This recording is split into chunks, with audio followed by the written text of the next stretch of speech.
Good morning, everybody. My name is Flynn here with Adobe Live, and I'm joined by Chen. How are you, Jeff? Hey guys, I'm good. How are you, Flynn? Yeah, really good. Thanks for waking up early this morning, 8 o'clock on a Saturday morning here in Sydney. Very early morning for us, isn't it? Just another day for me. Just another day. Good man. Hey, Festus in the chat. Hey, Sam, how you doing? Some great streams earlier How today. you Good to see going? you around. But yes, we are here with some more speed painting. So I think it was 2 weeks ago we had you on, which was awesome. Yep. And doing some speed painting in Photoshop. It's really incredible watching you work. And I'm very excited to see this next iteration.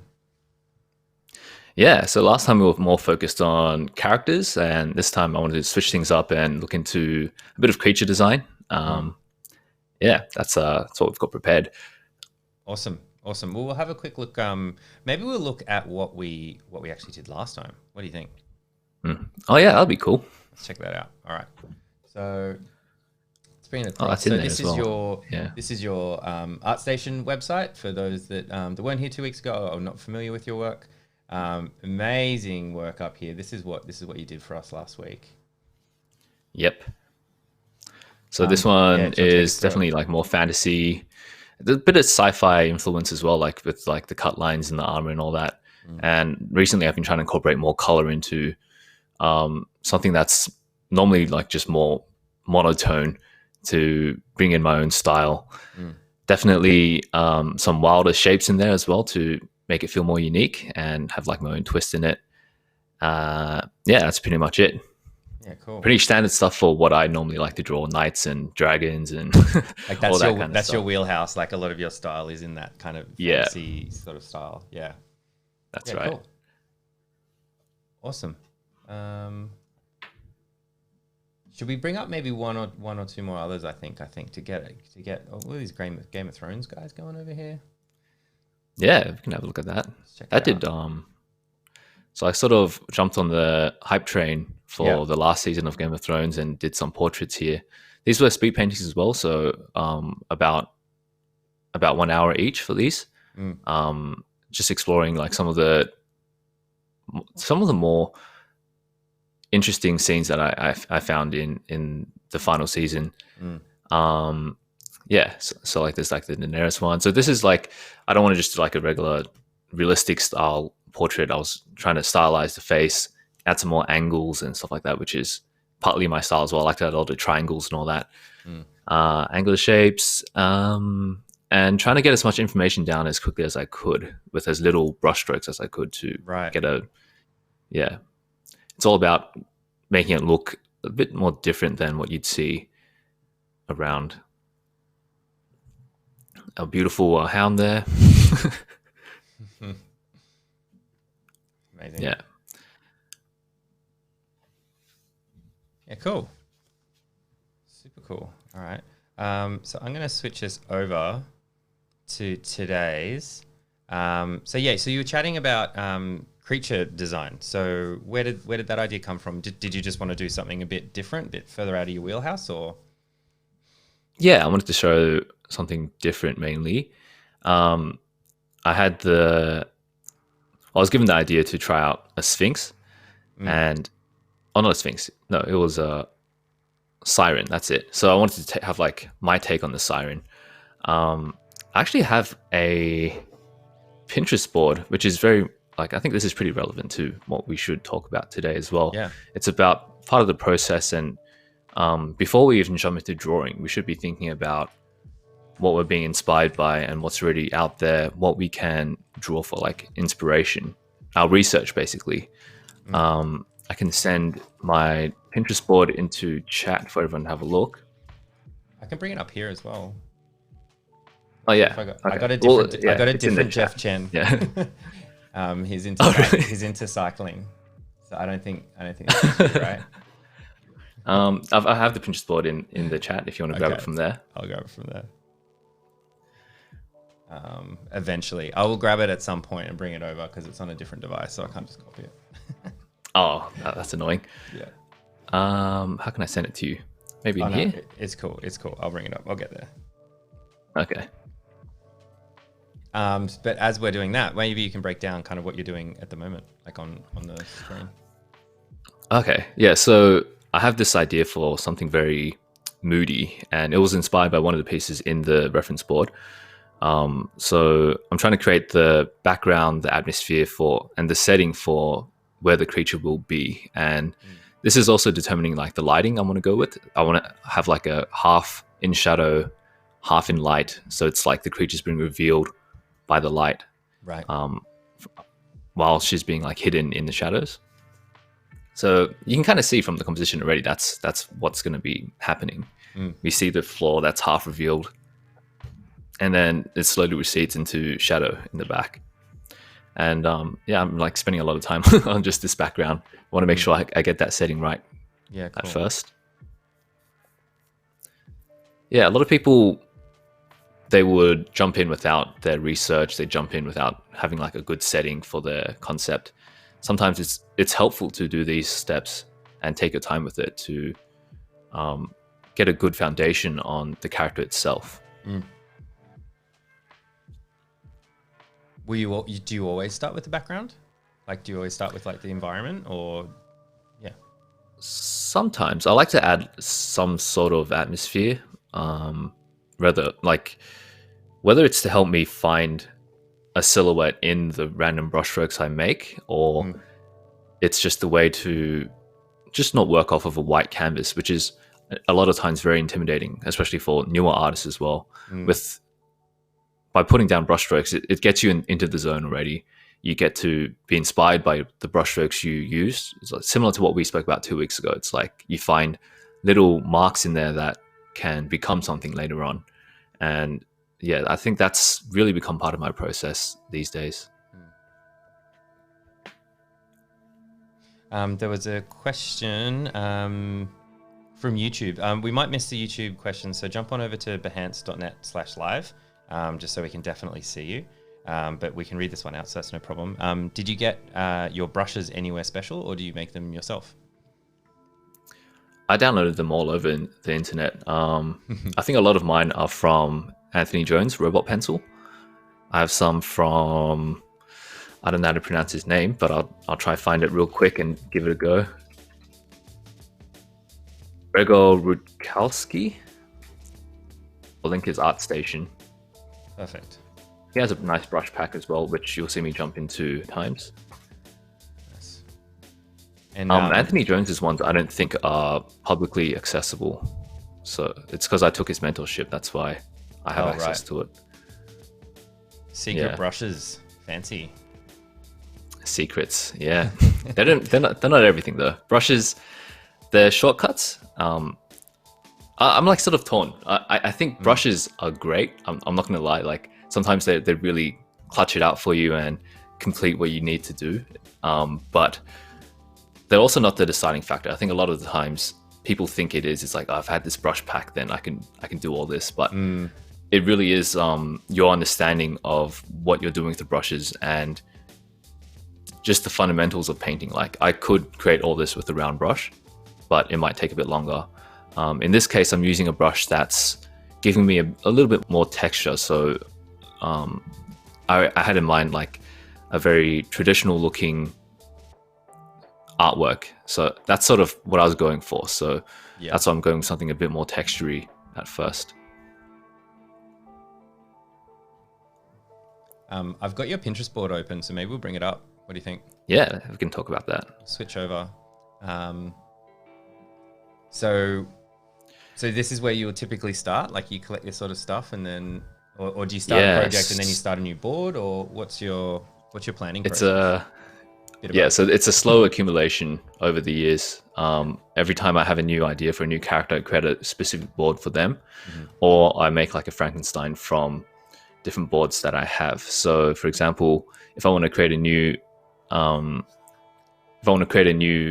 knight or something, then I'd obviously bring up my armor reference board, but then I might mix it in with like horned demons reference, and then I can get like a demon knight. Otherwise, if I start like a new brief, like maybe like an alien creature, then I create like alien creature reference board, and then I throw in maybe 20 reference images Yeah. and start from there. Most of the time, it's good to have a good mix between existing art, old art, and real life references. Yeah. Because if you're just basing it off of other people's art, then you're not going to create anything too original, I think. Yeah, totally. So you can't, yeah, as you said, you kind of Frankenstein it together, like take a little bit of this, a little bit of that. Like you might like the texture on something in the physical world and how the light works. But you actually really like, a particular, I don't know, like something, add a little bit more fantasy to it. Yeah, like in this one, the sci-fi soldier one. I don't know why there's some random pins in there that aren't supposed to be there. It looks different from mine. Strange. But there's some real life stuff from soldiers back in the day, some ideas for like current day soldiers as well, and old armor pieces that look like they could become sci-fi soldier armor pieces. And then there's other artwork as well that's currently existing. It's all part of the research to know what's working, what isn't. Yeah, cool. Good to know. Yeah. All right, we'll go back to the current drawing. Painting, I should say. I keep doing that. It's painting. I'm used to illustrators. Some people, some people don't want to call it painting either. Like the people who actually paint traditionally, but really? It's painting to me. It feels like painting. I say, but I don't really paint myself. At this time, I already have like a pose in mind for the creature at this point as well. It's sort of like hunched over, head and arms sort of revealed by the light, but then the rest of the body slowly fades into shadow. That was my idea. I didn't really do a sketch since it's limited time, but I had a clear image in mind and I had the reference to help me. So I think, that's like the conditions I sort of need if I want to do a speed painting or anything without a good sketch at first. Yeah.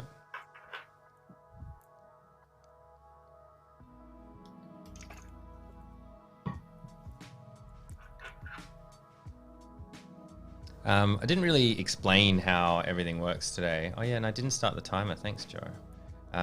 So you can ask questions as we're going along. So feel free to ask your questions. But we also take like a little bit of a break in the middle, and we'll like focus on like if there's anything else we need to bring up to reference. We'll kind of pause the painting and then answer sort of some bigger questions. It's typically what we do here. But you can feel free to ask questions at any point. And Jeff is in chat as well, so please ask away. I'm going to figure out how to start this timer because I've forgotten how to do that. There we go. There's a timer in the bottom left of when we're going to Q&A chat. Oh, cool. Yeah.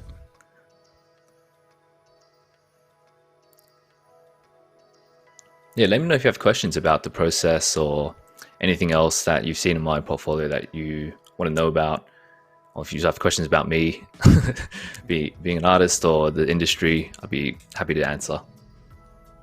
Well, it's been 2 weeks since we spoke last time. How are you going? How are you going in the current climate? I guess is the question that I'm just finding very interesting with everyone that's coming on, because everyone's in a different situation. Yeah, it feels it's weird. I feel the same as in work-wise, right? And I didn't used to go out much anyway when I freelanced from home, but I have like the biggest urge just to be out and at least like have a dinner outside or something. That's the main thing. Work-wise, it feels the same. Nothing's really changed for this industry. We work pretty well online, and most companies seems like they've found a way to work efficiently. Yeah. Despite everything that's happening. So has been like a big slowdown for you or anything like that? No, not really. In fact, I think I'm getting more inquiries these days. Interesting. Maybe more people are online or something like that, or? I guess so. Maybe more people playing games, so everyone's rushing to get something out. Yeah. I don't know. It is a good time, I guess. Everyone, the Switch is bought out. A lot of people are watching more videos and all that. So if you have any announcements, I guess people are aware of it quicker. I don't know. It seems like it's a good time for us though.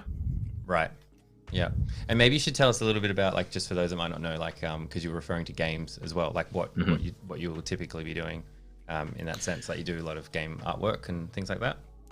Yeah, so I typically create character concepts for video games. So that's like the pre-production stage. I'm the guy who creates the visuals of the characters before there's anything else that we can really look at. So I do sort of affect the art style a little bit. Sometimes I'm given a brief with a specific art style that I have to work with, and I have to. It's like kind of concept art is like some people would call it like the visual problem solvers. So we want to create the answers for what we're given. Like the brief is, it's all just text, and we have to create that visual for it. Yeah. So you'll often get like a text-based brief. Like they're like, well, it's in this kind of world. There's like these kind of references. We're building this game, and we need some artwork that can help convey that.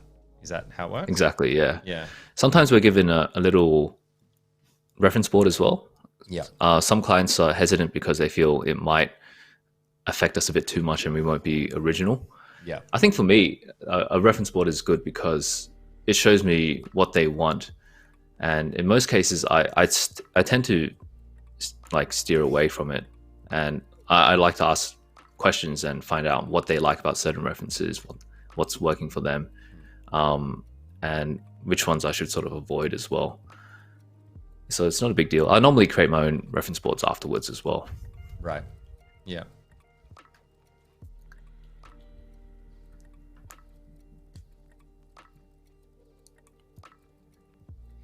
So yeah, so you make the artwork look like amazing, and then there's like a release of a game, and then you see the actual game footage, and it's like got 3 pixels, and it's like, like, man, this game looks amazing, and it's like that happens a bit.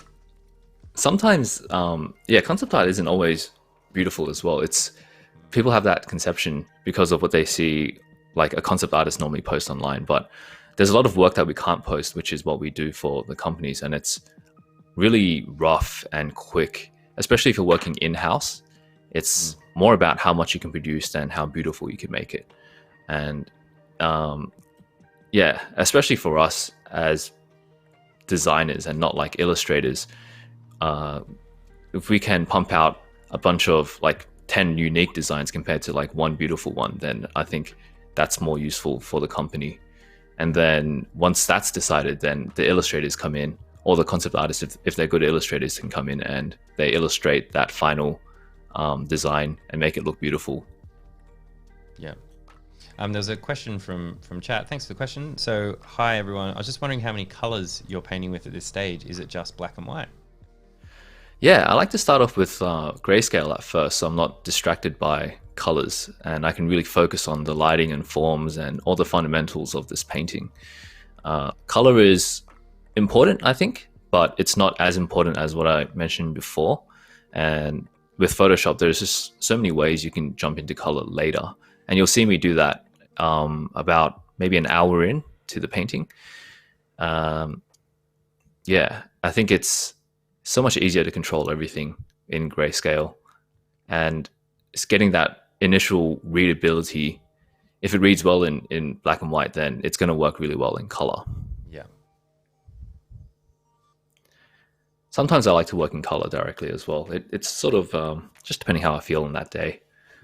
But for speed paintings, I think I've had better results starting from black and white. Yeah.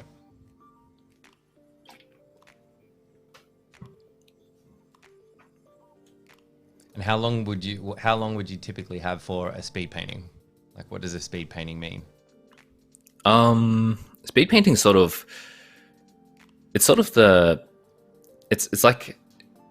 it's like in school, you've been studying all semester for something, and then you have your final test.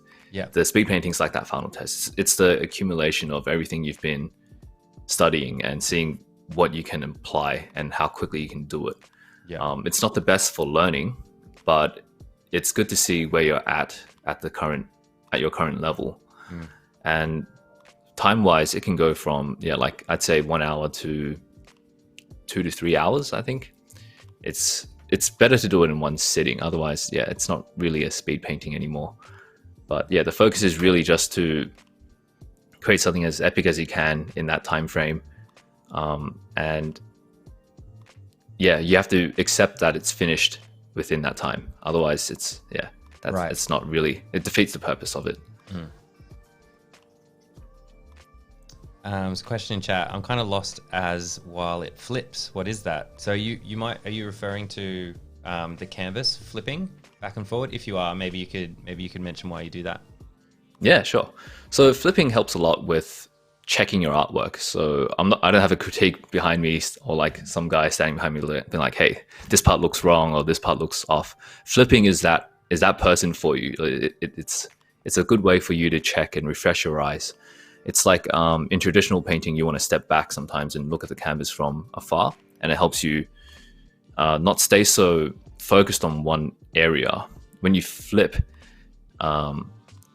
you find those mistakes, I think, even faster than if you just step back.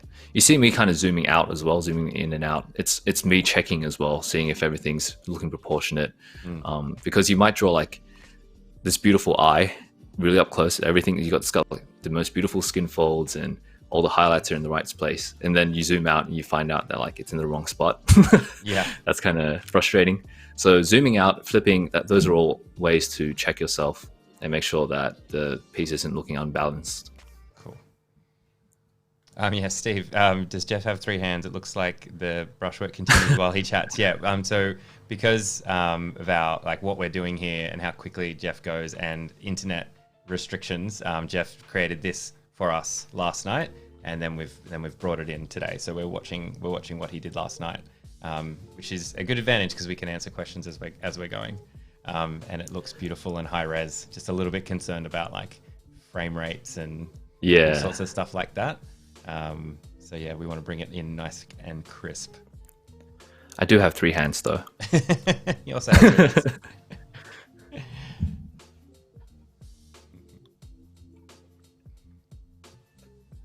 And what do you typically work on, using a stylus of some kind? Like some sort of... I'm using the Wacom Intuos 4 medium size. I've tried the Cintiqs before as well, and they're really good. I was on that for about 5 years before I came back to the Intuos. Just purely for mobility reasons. I want to be able to be on the go a little bit more. And some studios don't offer like the Cintiq, so getting used to an Intuos is handy.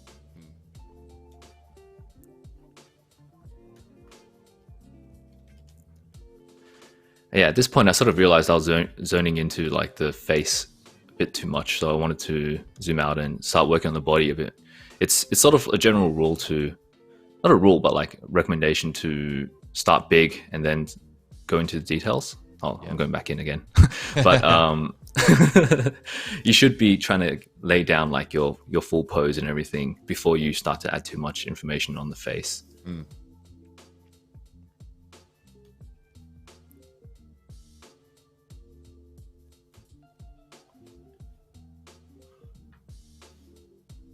And where did you learn to this art style? Like, where did you learn to paint like this, digital paint?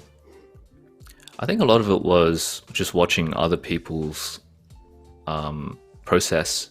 A lot of people post their speed paints online.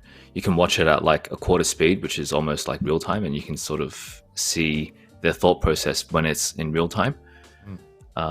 Even watching it at like the speeds that like sped up is helpful as well. You can learn little techniques that they use.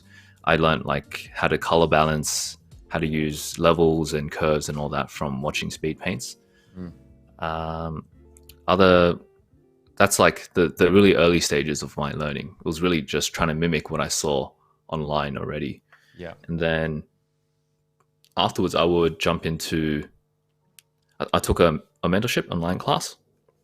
So that helped me a lot, and that really brushed up the fundamentals I was lacking before. And so I never really took anything really professional in terms of education. But I think online can provide so many resources now that I personally think if you're efficient and really dedicated to it, you can actually learn faster than going to a school. Right. Yeah. Yeah, that's true. You were mentioning Robot Pencil before. Like Yep. he has a lot of tutorials out there. He's on Behance Yeah. actually quite a bit. I think I saw one the other day with him. Oh, he streams on Behance? Yeah, he's streamed on Behance a couple of times, I think. Yeah. Oh, nice. Well, he definitely has. Yeah, I don't know if he streams like by himself, like user streaming, or he might be jump in with a host, like we're doing today. Okay. Yeah, I'll share you a link. I think it was a couple of weeks ago. I didn't know it was on Behance. Okay. He's in there. He's definitely part of the community. Yeah. He's great. He really nails down on the fundamentals that you're lacking, and he teaches design really, really well. And a lot of my, like, I also do mentorships now these days, and a lot of my process for teaching is inspired from him, because we talk a lot about the mentality of learning, and I think that's a big part of it. Because if you're not like dedicated to learning, if you don't have the willpower to just keep at it, then you're not going to get the mileage. It doesn't matter how well you teach like fundamentals if you can't get the students to draw. Often, yeah.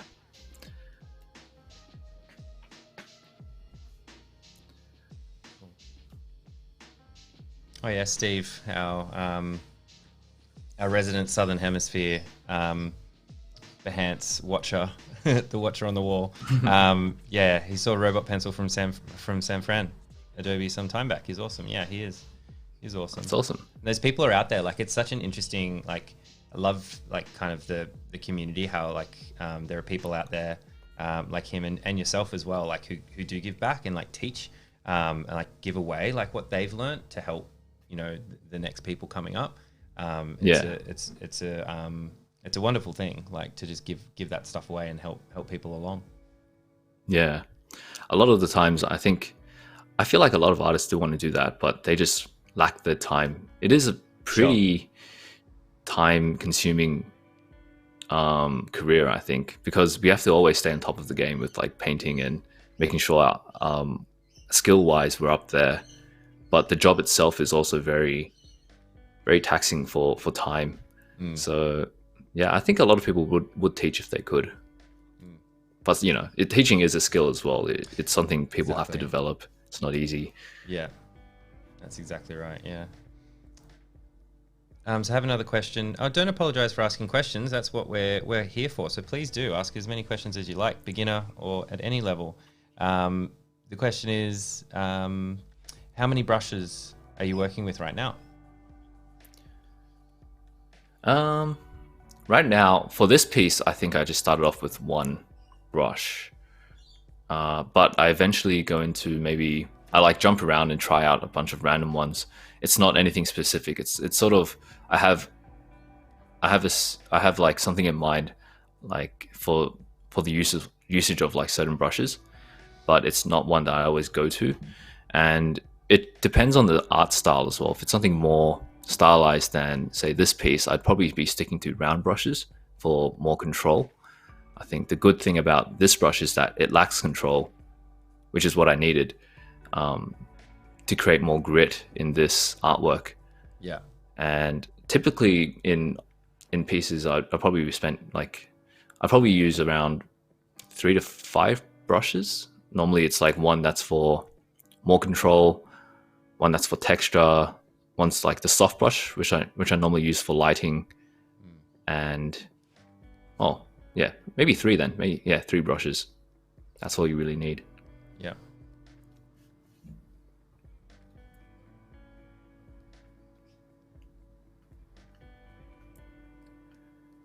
You've just bought your Wacom tablet and started experimenting. We'll have fun. It's a lot of fun. It's a big wide world out there. There's lots of different art styles, lots of different ways to play around with it. There's a lot of content up here, obviously, on Behance. Yeah. With a lot of different artists, and try lots of different things out. And there are a lot of brushes, and I think Jeff was saying he's using 3 here. Brushes are a lot of fun as well, but like it does seem like those fundamentals are very important to nail down, and a good brush won't save you. So practice. as well. Yeah, the start's very fun. It's like you can do anything and you still improve. I think as long as you do something, Right. as long as you're drawing, you're going to keep improving. So I don't think you should feel stressed about whether what you're doing is the right thing to help you improve. I think just enjoy the time. Whatever you feel like doing, just do that. Yeah. Steve was asking, have you experimented with Fresco much on the iPad? I haven't. I keep hearing about Fresco and I want to try. I might, yeah, give that a go this week and see how. Maybe in the future I'll be doing a Fresco demonstration. Yeah, for sure. We've done quite a few on here. There's Kathleen's an amazing illustrator. She does quite a lot of that from with the US team. She does cool. some really interesting stuff. She does these challenges where she'll challenge herself to draw in a particular style each time she comes on, which is she's very versatile, like very has a lot of different styles. She's very talented as well. Yeah, I think because Fresco has like wet brushes, like different types of brushes, so vector brushes, pixel brushes. Wow. So yeah, I'm sure that's what Steve's thinking as well. Like when looking at your art style, it could lend itself very well to the way that you build everything up with lots and lots of layers and lots of grayscale brushes, building it all up. Yeah.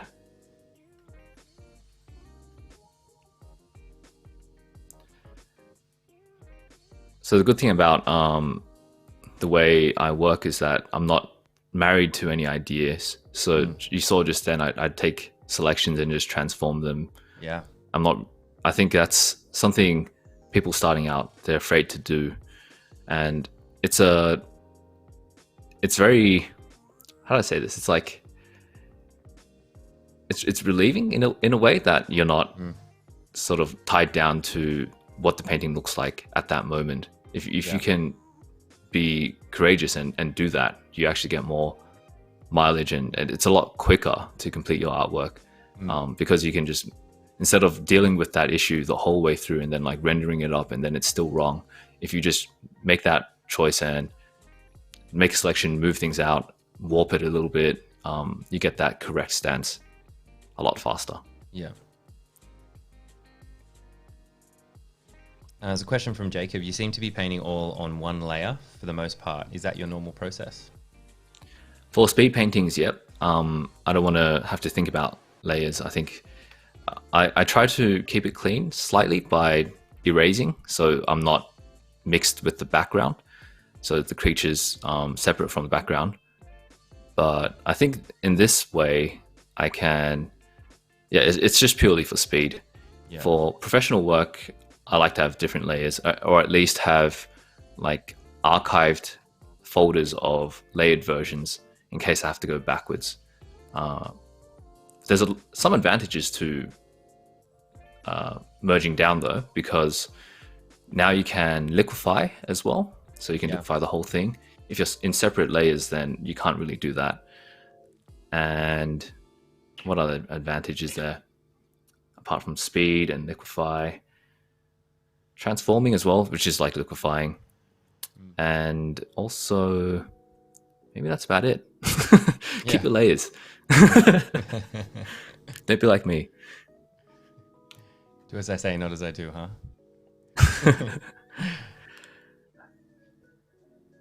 But it's fun. You can try it. I think you'll see a lot of digital painters work in this way as well. Maybe it's sort of mimicking real painting as well, traditional painting. It makes you think more about your brushstrokes as well. You have to really know what you're doing and not just scribble, right? I think you'll hear people say that artists, with every stroke, they create something and they have a purpose for each stroke. And I think working in a single layer gives you that mindset as well. Yeah.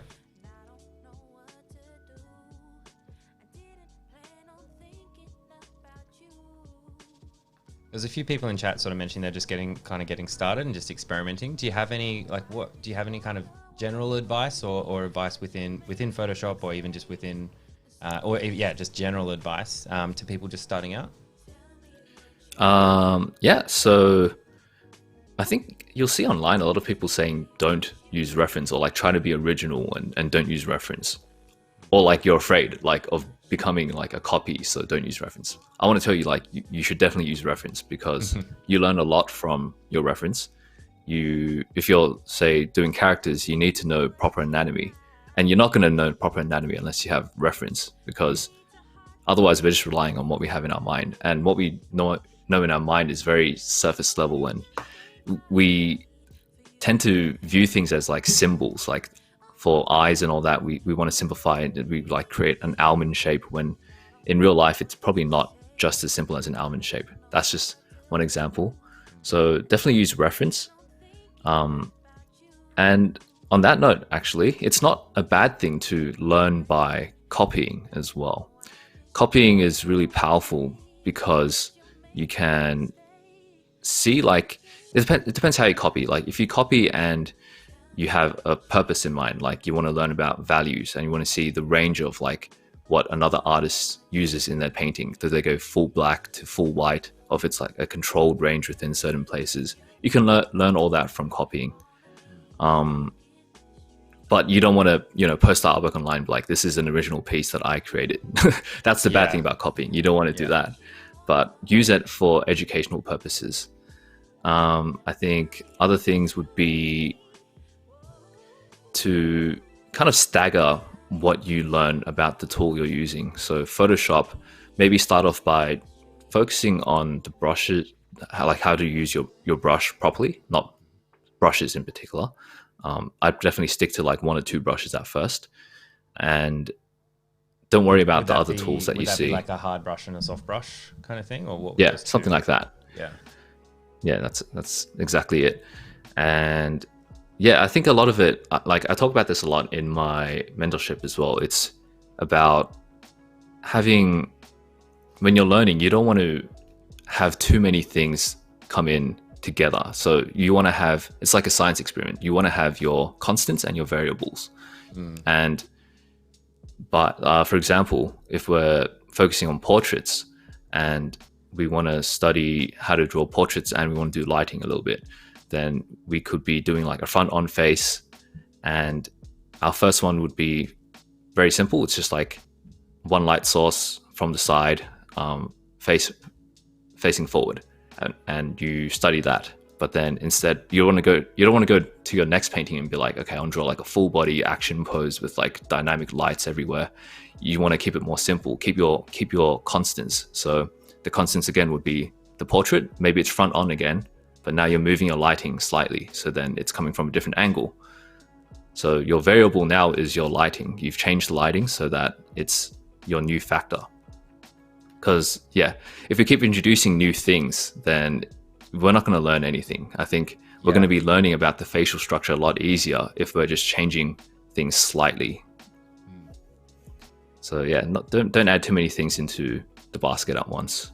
That's great advice. Yeah, I like that. I'm like that with almost like anything technology based as well. Yeah, that's like, kind of like yeah.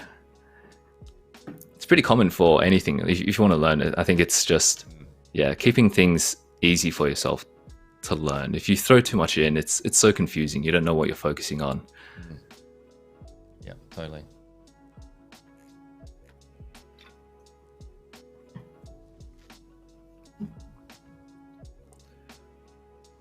There's a question. Do you have the flip and the eyedropper set as keys on your Wacom, or are you using keyboard shortcuts?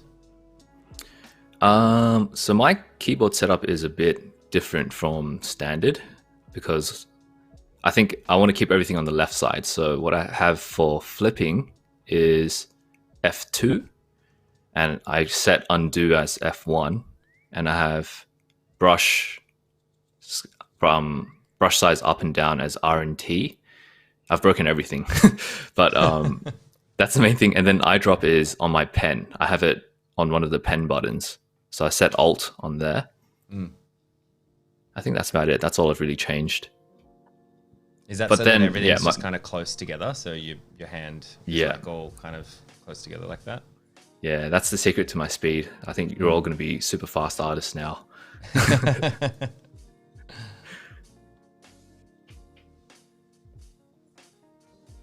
And if you're watching over on YouTube, jump over into behance.net/live if you want to join the chat. We'll answer your questions.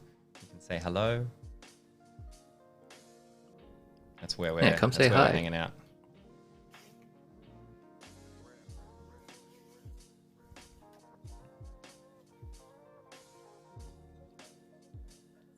What was the last game project that you worked on? Funny thing is, a lot of the game projects I work on don't really release. Australia is a bit difficult in that sense. At the moment, I'm currently working for a few book publishers, and I've done a few things for Wizards of the Coast and Psionics. Oh wow, Wizards of the Coast. Cool. Yeah, so actually it's not them directly. They've announced like a new studio, so that's who I'm working with, and they're signed by Wizards. Yeah, so I can't really talk about what the project is exactly, but yeah, that's who I've been working with. Oh, cool.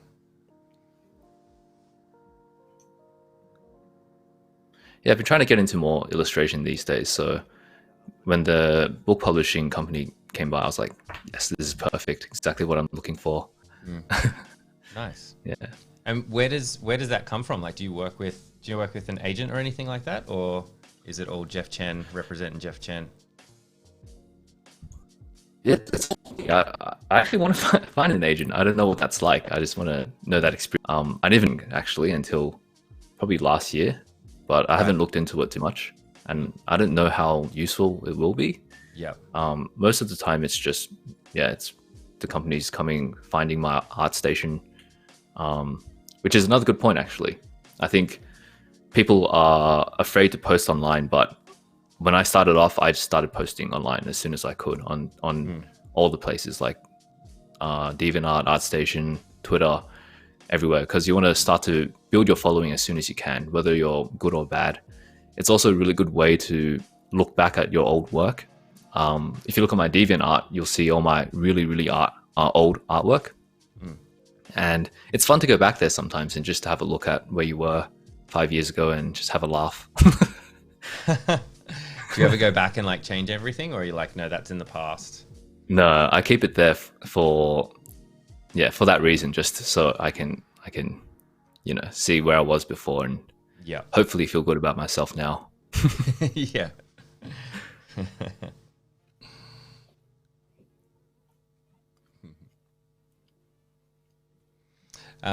Johanna's asking, how do you deal with creating work for clients and later finding out that the project isn't getting released? Has that ever happened? A lot, yeah. So the first studio I worked in, we were pretty much finished the game, but we shut down like I don't know why the studio shut down before the game released. The second place I worked at, I think they're still going. I don't know if they'll finish their game. Oh wow. Yeah, and then I did a few things for NetEase. I went to China to work at NetEase. I was put onto a project that was already released. I was adding content on. It really feels not very different to work on something that's released and what isn't. In the end, you're still just creating artwork. I think that part is just like fame, maybe. But even then, if it does release, you're not going to, you're just one tiny cog in like a big company. Right. And I don't think you get much fulfillment out of that unless, you're the art director or something. I think for individual artists like us, it's more fulfilling to do things like teach and see your students grow a lot, or like creating more personal artwork when you can. I think that feels more fulfilling for me. Yeah, totally. So but just in the artwork, what are you doing at the moment? Like, you're adding in like a bit of shadow? Yeah, so zoomed in, it looks very strange. Like, it has a weird texture on it, but when you zoom out, it creates a textured effect. Right. So I'm trying to create variation between smooth gradients and blends and sharper details like this, so that when you zoom out, those details are more apparent compared to those smoother ones.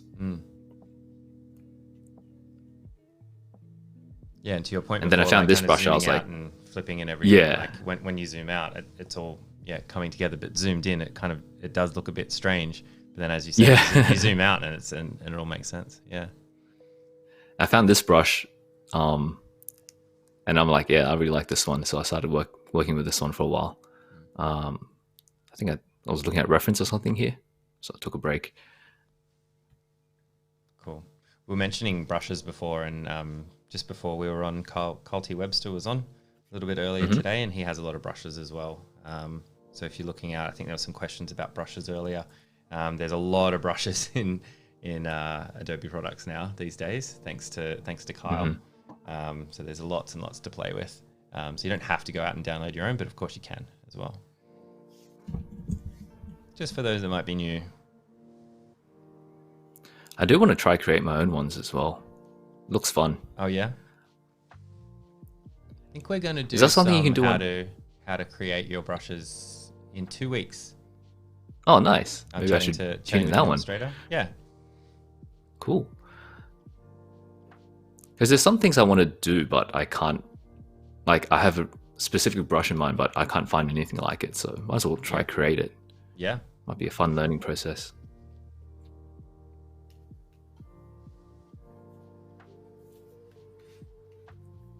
There's a question in the chat. Jacob is working on a character piece right now and finding it tough to work on it for more than an hour at a time. Any tips? I think pace yourself. You don't have to sit for more than an hour. In fact, I think like your optometrist would be like, hey, don't force it. Normally, but you hear stories about people that can do it, but I don't think they're like straight 100% of the time of like the 1 hour they're like, drawing constantly. For me, I think I'd be drawing and then I'd like look away a little bit, get distracted. If I'm really in the zone, then maybe, I do sort of forget. And it is about that sort of zone state that you go into. And if you're finding it hard to get into that, it's not as different for everyone, I think. For me, I'm really in the zone when I'm in the stage. In the design stage, I take a lot of breaks and think about what I'm doing, step back, come back to it and have a look. Rendering's sort of automatic these days. I think that's why I can get in that zone a lot quicker. Yeah. I don't really have solutions for getting into that zone.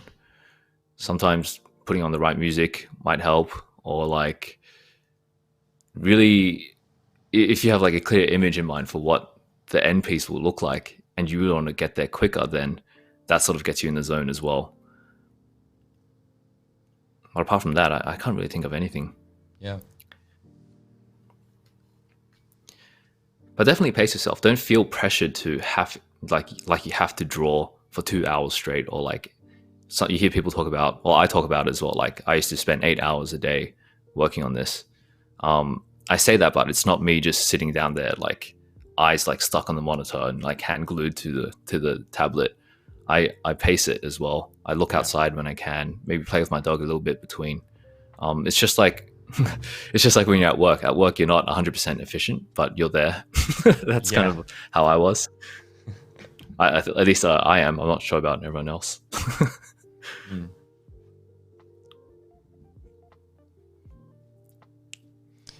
Festus was saying, notice that like going close up and further back in like even in a gallery, like a physical gallery, like Monet and everything, even standing at different angles, you can often get like different effects from the same piece.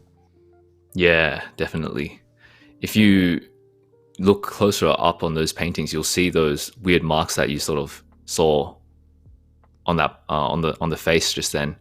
It's pretty different. It achieves different things when you're closer up and standing afar. And I sort of have that in mind when I'm painting as well. I want to think about what it looks like from the viewing angle that most people will be looking at, which is most of the time like from like you see the full canvas and everything. No one's going to zoom in like the way I did. Hopefully, don't do that for my paintings. It looks very bad.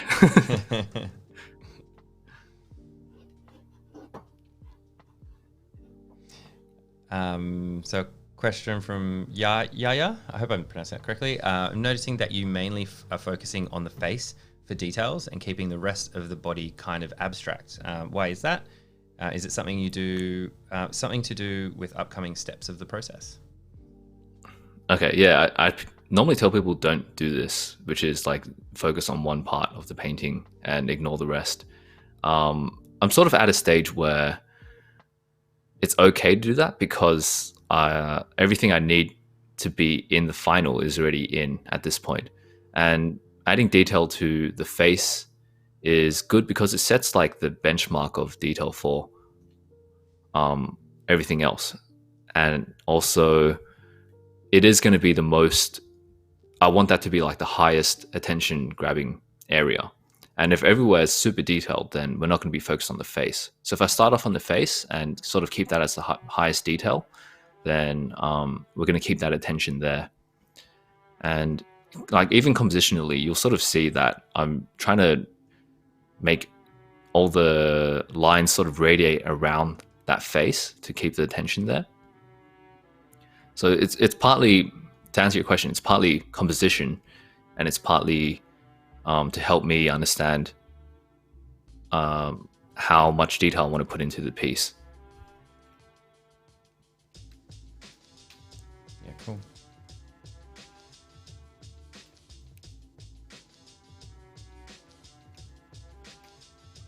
So we've got a little under 7 minutes left on the timer, and we're going to answer a couple of questions. So if you have questions that might not relate to the artwork as well, it's a great time for that sort of thing. Career advice from Jeff. We'll chat a little bit about mentorship. We're going to talk a little bit about community and just bring up a couple of the resources, a couple of the things that Jeff does. So you can check that out after the stream, during the stream. We'll chat a little bit about some of those things. But yeah, it's great to get your questions as well. Yeah, actually building on top of that question just then, you can see I'm starting to take out to add more detail on other areas now, and that's based off of how much detail I went into on the face. The shoulder there, you'll see later on, I'll add more detail there that's almost matching the face, but not as much because that's closer in proximity to that face. So as we head further away, it's going to be less and less detailed. So we're going to be drawn to that face detail in the final. Cool.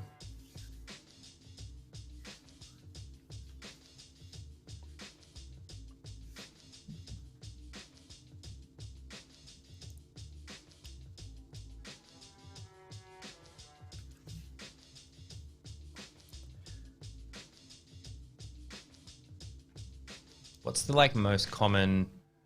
most common kind of question that you will usually get about your artwork that we haven't asked you yet? I was going to say about the brushes, but something you haven't asked. So you're asked about brushes a lot. Yeah, that's a really common question. And it makes me think that people believe that that's like the secret, but it really isn't. Right. The other one is, like the grayscale question, like why do you paint in grayscale, or like how do you go to color? I think that's another question. I'm trying to think of other ones. Well, that's good because we'll cover that in the second part. Yeah. Yeah. Johanna was asking. I'll let you think about that one. Johanna was also asking, okay.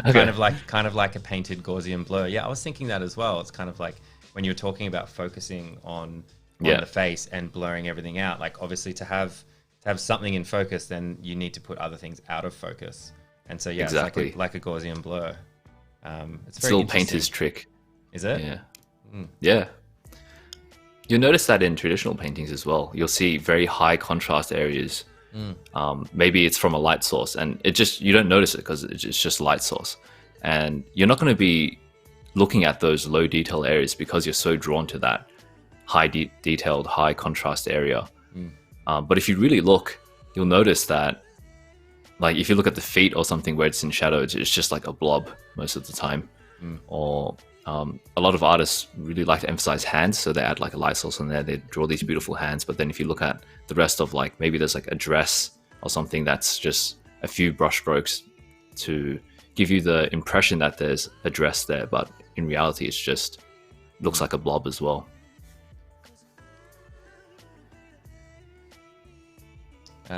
Steve is asking, have you ever been tempted to use any of the Photoshop filters or effects? Yeah, actually, it's a good finishing process. I think it shouldn't be what you rely on to make the beautiful artwork, but it's useful to have sometimes to get an effect. Like in this one, you'll see I do use some effects, and it adds a little bit to it. But I think the bulk of it is from the painting itself. But yeah, no Michael Bay lens flares. Lens flares. I did that when I just started off, and I thought it was good, and then I look at it now and I kind of cringe.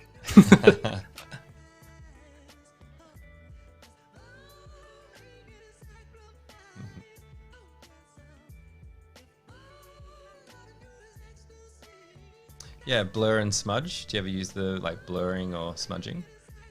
I use I use motion blurs a lot. I do use field blurs and the smudge for blending.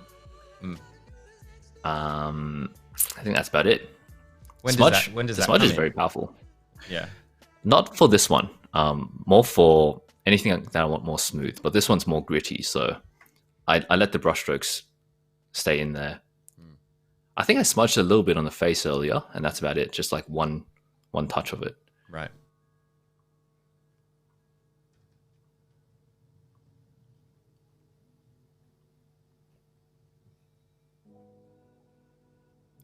And you can see here, like the wing, like I was talking about before, it's just very rough. I'm not trying to draw every single feather.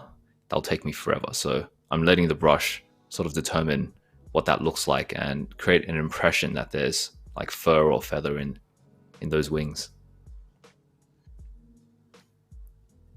Yeah, cool.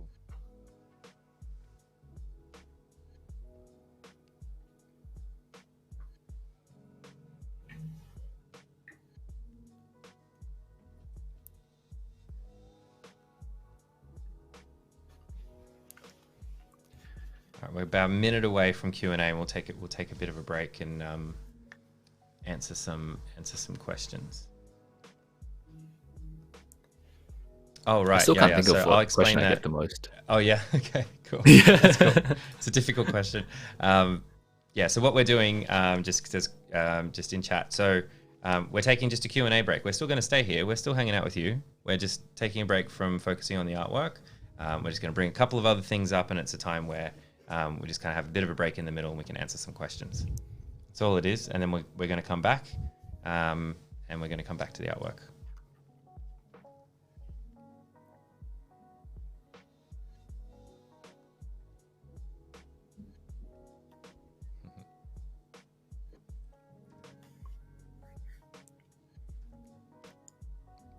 Cool. All right. Well, let's just let the timer control us. Let's take a bit of a break. So there's a couple of things that I want to chat about that I just wanted to hear you talk about and hear you talk to the audience about as well, which is a lot of the stuff that you do around community. And as you know, like I'm a big fan of community, and I really, really like it. So I thought I'd just kind of hear a little bit about like your Discord group. I've actually got it here. Yeah. And kind of just wanted to hear you talk about like what this is for, like what this community is for, and why you do it, and what's happening over there. We probably have some people from your community in chat, so hello. Yeah, I think they're in here. Hey guys, say hi if you're in Discord. Yeah, Discord, it's something I was missing when I was learning. I spoke about it last time. I said I spent 2 years. I gave myself 2 years to try to become a professional from, I wouldn't say I was from zero, but from like an amateur artist to professional in 2 years. And I was taking that journey by myself. I was learning by myself, finding my own resources. And it, as fun as it was, I think it would have been better with a community. And by creating this Discord, I hope I could fill that void that I felt. Yeah, totally. And yeah, having people there to draw with you, like we go on voice chats really often and just draw in Google Hangouts and see each other's screen, see what we're working on. I have like channels to share resources as well. we have channels to share like inspiring artworks that will hopefully like help people get motivated or find a new idea to work on. Yeah. And that's really powerful, I think. It's also great because you get feedback on the artwork you're working on. Like we have a whole critique channel and everything. People are very good about it, and they're very friendly with their critiques and very constructive. Yeah. Yeah. Apart from that, the things I'm doing on Discord is like challenges as well. So I've created little house groups as well within the Discord. So it's a little bit like friendly competition. Right. You have to complete one of the easier challenges to get into the houses at first, and then from there, like I might create bigger challenges where different houses, we get like a winner for each house, and I don't know, maybe there's some reward in there. Maybe the reward itself is winning. Is this like a house like when we're in high school, or like Gryffindor and exactly Harry Potter stuff? I couldn't remember Harry Potter for a second. That's embarrassing. Like from that show with wizards. Wizards and big people, hairy people. Yeah, that's quite fun. That's super cool. Yeah, so just even more like more of a sense of belonging and like friendly competition. I gave like animals to each house. So it's like there's some friendly banter here and there. Yeah, what are the houses? What are the houses?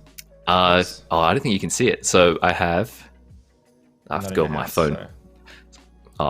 Flynn, come on. So we have the Cinderwing beetles, the Levin-shield turtles, frost-shell rhinos, and sand-scale serpents. Wow. So they all sort of have an element and like a color with them. Yeah, I think it's also good because we do something called I want to do something called a telephone game often, which is where we start off with one artwork that gets sent to one artist. That artist does their interpretation of that artwork and sends it on. It's sort of like Chinese whispers, but in art form.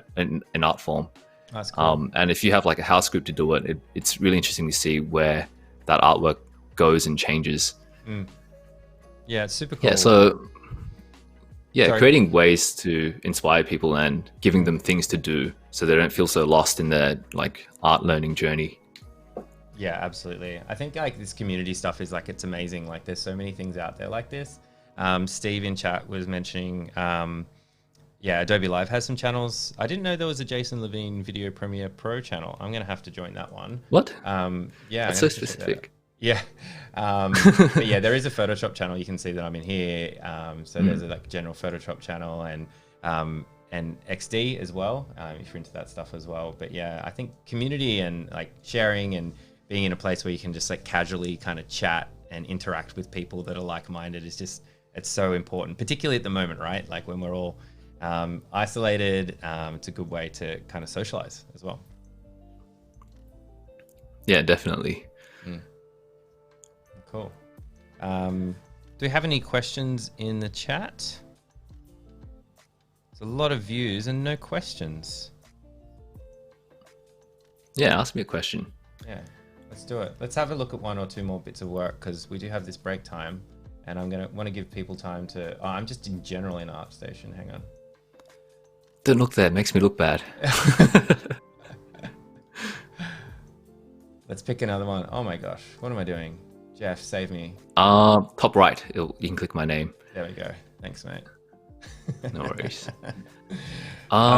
We can talk about I created some cool stuff for Melbourne actually recently. There's the horse and then the one on the right of that. This horse and this one? Yep. So there's a new esports arena that opened in Melbourne. Oh wow. And it's the biggest one in the Southern Hemisphere, which isn't that impressive since it's only like Australia and New Zealand. But so these were turned into, I think, life-sized models. So I think there's supposed to be, I'm not sure if it's there yet. I didn't get to visit because of the whole situation at the moment. But apparently this guy's supposed to be like 6 foot tall or something, maybe taller. Yeah, I don't know. Awesome. So you created this and they've turned it into a giant, like it's a poster on the wall? Or? Yeah. No, it's a 3D printed model. What? That's crazy. Yeah. You got to get someone to go and take a photo of this thing. I really want to. There's a head in there's like a bar and like there's a fireplace and I've seen his head up there already. I'm like, yeah, wow. I designed that. That is so cool. But this project is good because we can sort of go through the design process I went through to get to this final Of course, the final looks pretty, but I think the process is the important part for concept art. And if you scroll down a little bit more, we can sort of see the initial designs that I had, some color iterations that I did, and we can sort of like do a quick. If you want to do something fun, we can sort of have a quick vote to see what people would actually pick out of these ones. Oh yeah, cool. Yeah, there's stuff from the thumbnails. Let's scroll down a bit. Scroll down. Yep, keep going down a bit. So that's where I started. I had 3 ideas for what this was. So I was given a brief for like a demon who uses magic and controls hordes of mini demons, I guess. So it's sort of like a commander. So that's sort of my brief. And we ended up going with B, but we still did some iterations on that. But I'm curious to hear what people would pick out of these 3. Would they? You've already got. I have like a personal favorite in there. So. Yeah, exactly. I was ready for this. I was ready a few months ago for this stream. Oh, Johanna's making a poll. You're going to do a straw poll for us. Awesome. Oh, even better. That's cool. So she'll drop that link in chat, and then we can vote. That would be really cool. Actually, I should leave it up, right? I should leave that up so everyone can have a minute or two to check it out.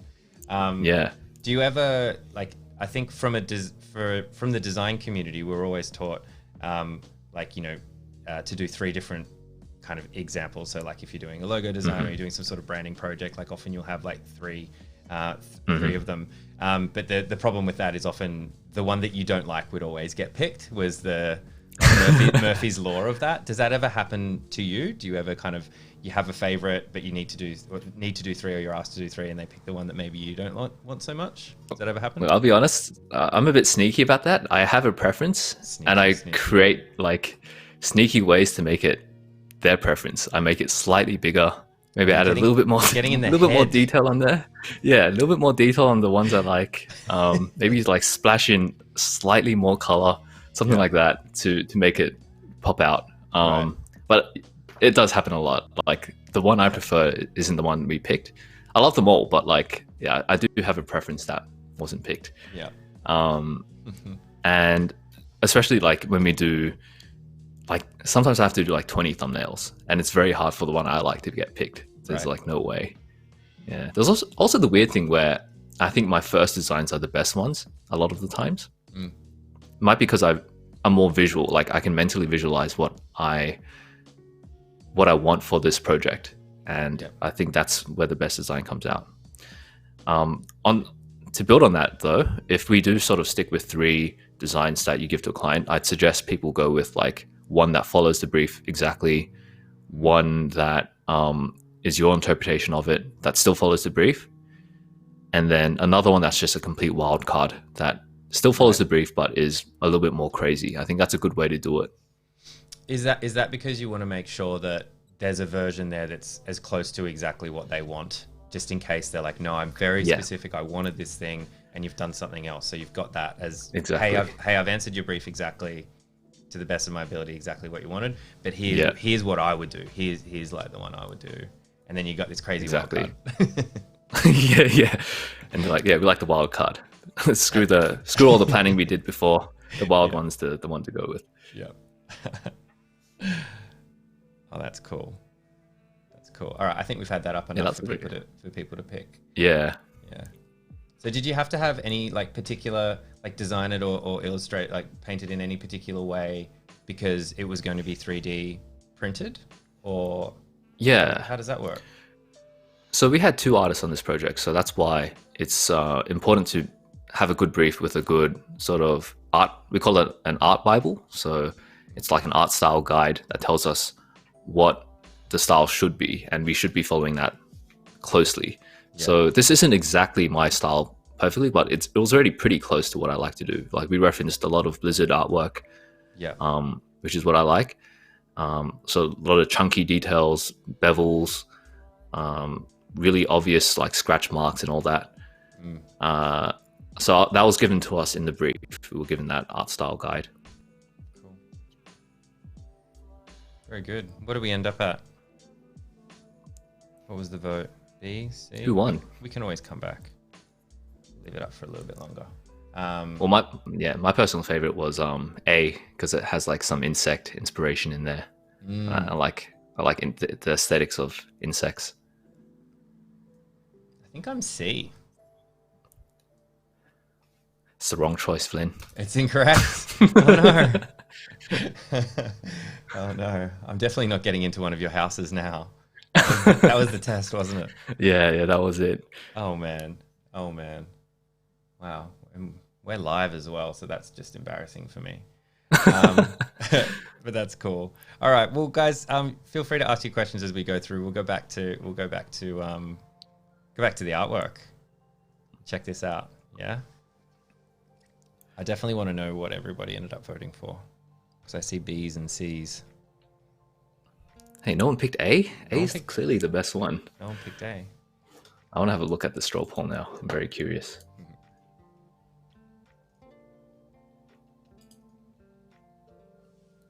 I'm disappointed.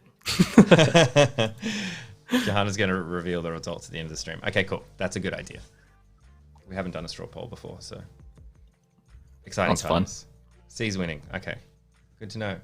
Well, Jeffrey, seems I was. Looks like you have better taste than I do. Yeah.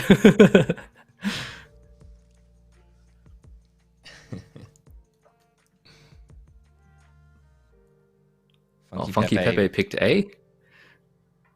I hope he means A. He could just be saying that. You don't know. That's true. That's true. C gang. Horrible. Yeah.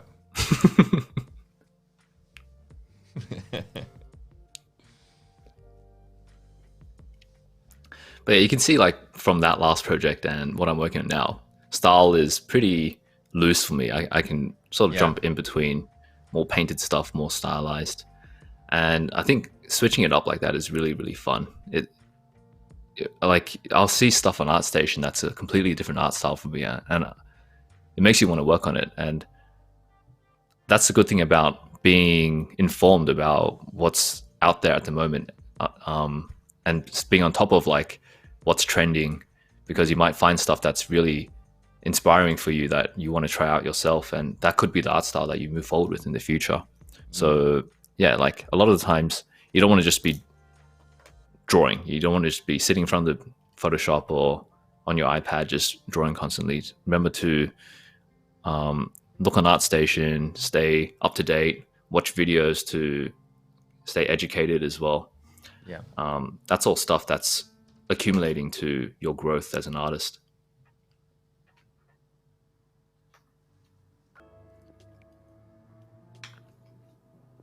Yeah, totally.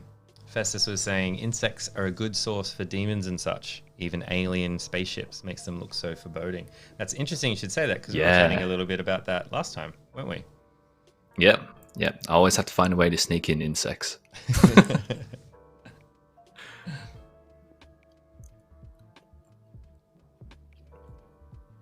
Oscar's asking, have you ever tried doing a more narrative painting or illustration? Narrative.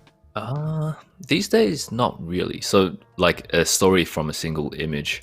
Right. And I think the reason for that is it will take a lot of time to build up an artwork like that. And I think it's quite advanced. It's not something I feel comfortable with yet. It's a skill in itself to be able to tell a story like that in just one image.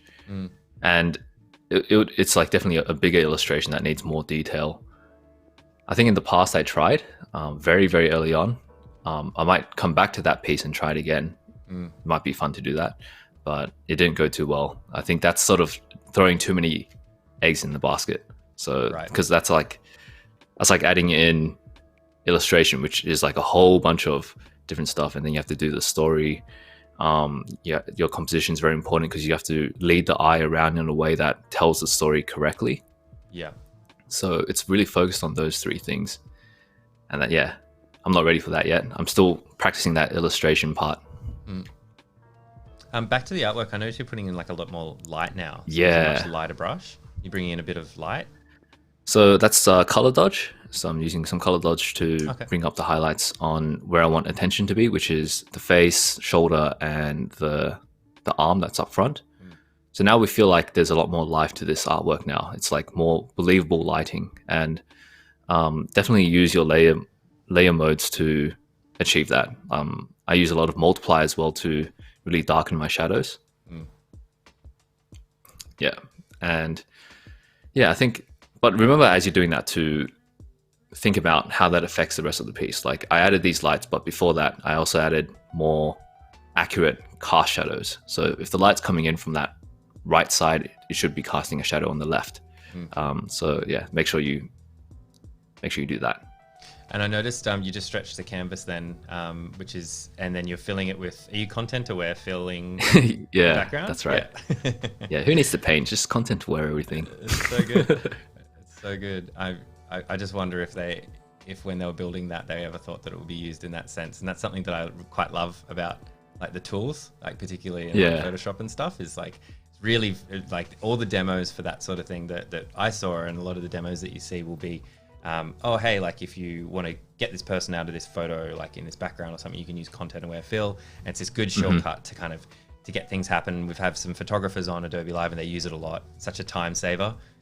Demis, who we both know, was on the other day using it as such a shortcut, cut out like an entire plane. But it's so great to just see you using it to speed up. I use it process. for other things as well. Like sometimes I cut out the leg and like want to make it longer, and then I have a gap in between the thighs, and I fill it up with content aware, and it gets my details for me. And I'm like, thank you, Photoshop. Such a great shortcut, huh? Yeah. I was speaking about like the lighting just then. So I thought about the light coming in. I added the cast shadow, but then you have to think about things like the light coming in, hitting the floor, bouncing back up, and then hitting surfaces like under the jaw, on the shoulder. So I'm adding that underlight now. So we're going to see more consistency now in the whole piece with this addition. And I want to keep it more clean by using clipping mask. So I'm clipping it to the boundaries that I had for that creature now.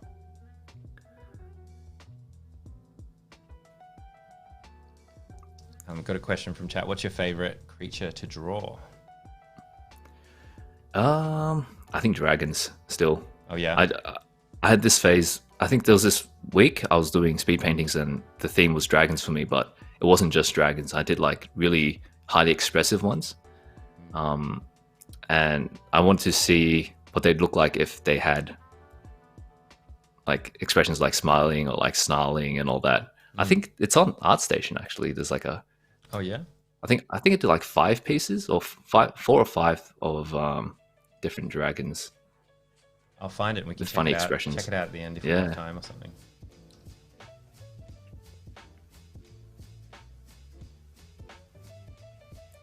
This was definitely fun though. Out of my comfort zone, but definitely fun. I actually would recommend people not to go outside their comfort zone for speed paints, by the way. Oh yeah? Stick to your comfort zone. This is like the test, right? You don't want to add anything new for a test. So yeah, keep it simple.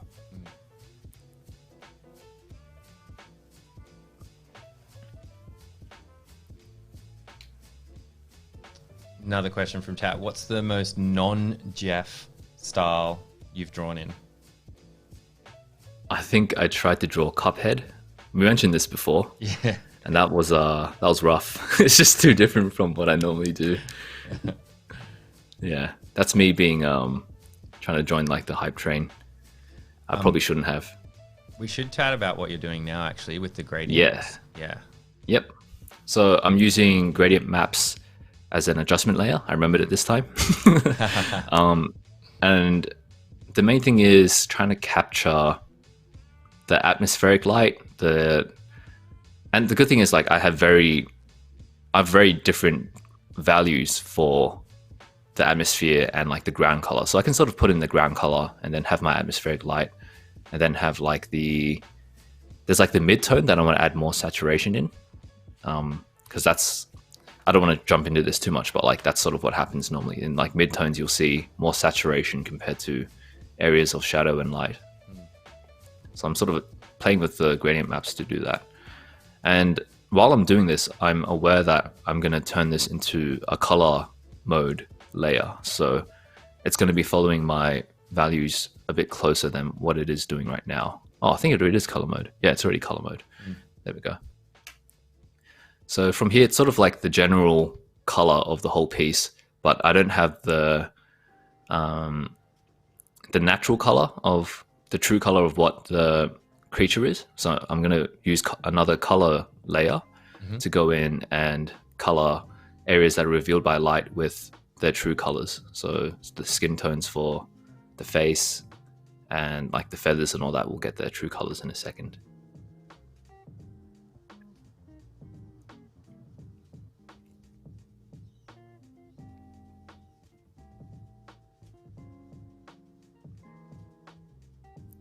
And when doing this in color mode, you don't want to just use one color. You want to vary up your hues a bit so that you get different skin tones. You see, like I'm adding more reds in the nose and like the chin area, desaturating a bit on the cheek.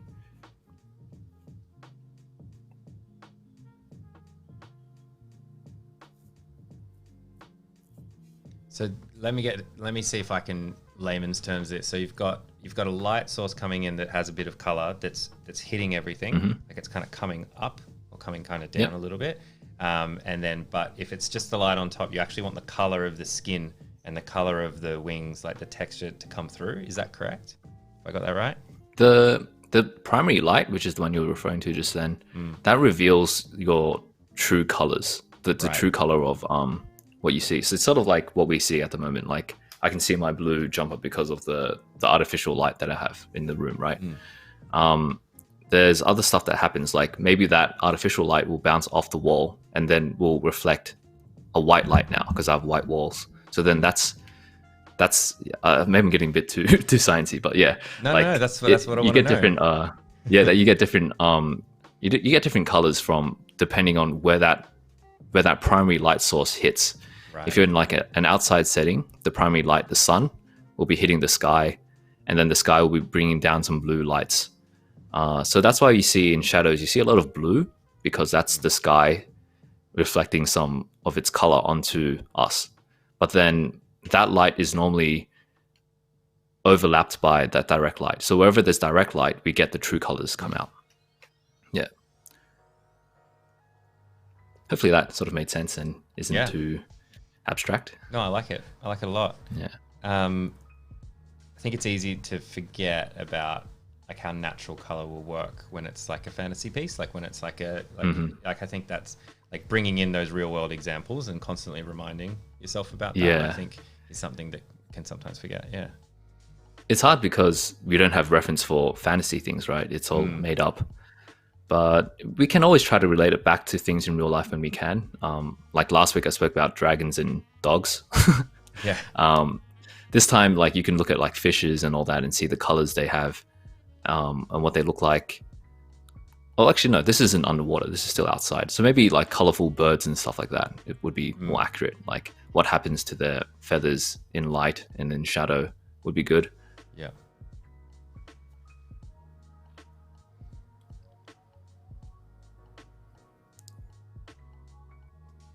Johanna's asking, how many different colors would you usually use in one piece? I normally have one primary color I want to work with, and then like if you know your color theory, I normally like to use the complementary color schemes. So one color and then like its complementary color, and then like work out of that Oh man, I forgot the exact name of that one, but like it's normally around 4 colors. Right. And I don't want to compete too much with that one primary color I want to work with. The other ones are more desaturated so that the primary one sticks out. And in this case, I think the most saturated color is the green in the hair that I want to stick out. Everything else is more desaturated in its tone. Yeah.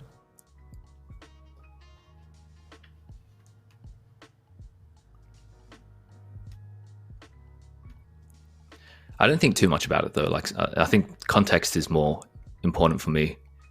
So if it's like a gold crown, then I'll give it the gold crown. But you still want to relate it back to that main color that you have. So maybe shift the hue slightly. So from like a really bright yellow, if the main color is like say a red, then maybe that yellow shifts towards a little bit towards orange to get closer to that red.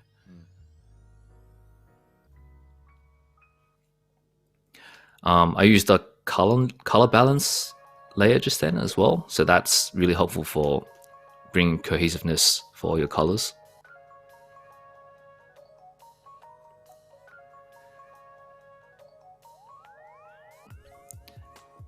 And don't sleep on ground textures as well. I think people forget that we can use the ground to our advantage compositionally. Like you can create these invisible lines that lead us to where you want the viewers to look.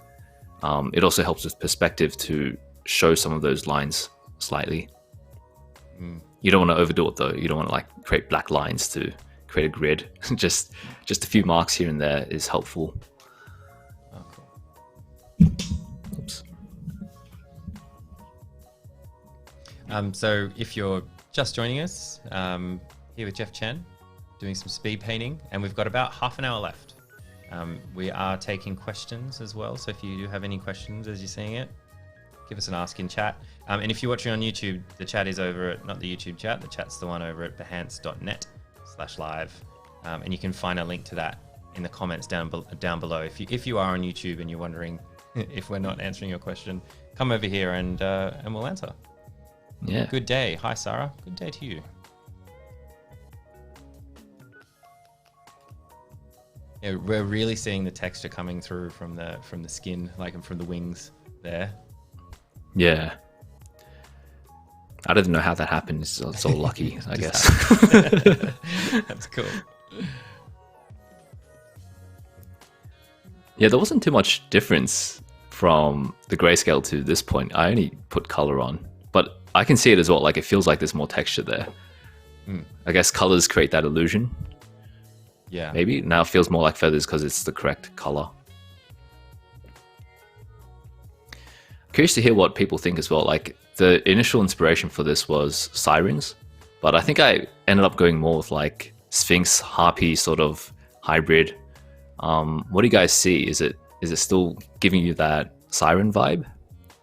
I'm getting like a Harpy Naga, like World of Warcraft Naga kind of look from the head, like from the fin. Yeah, from the fin, yeah, and then the scales. But it's also like a little bit Chimera or Chimera.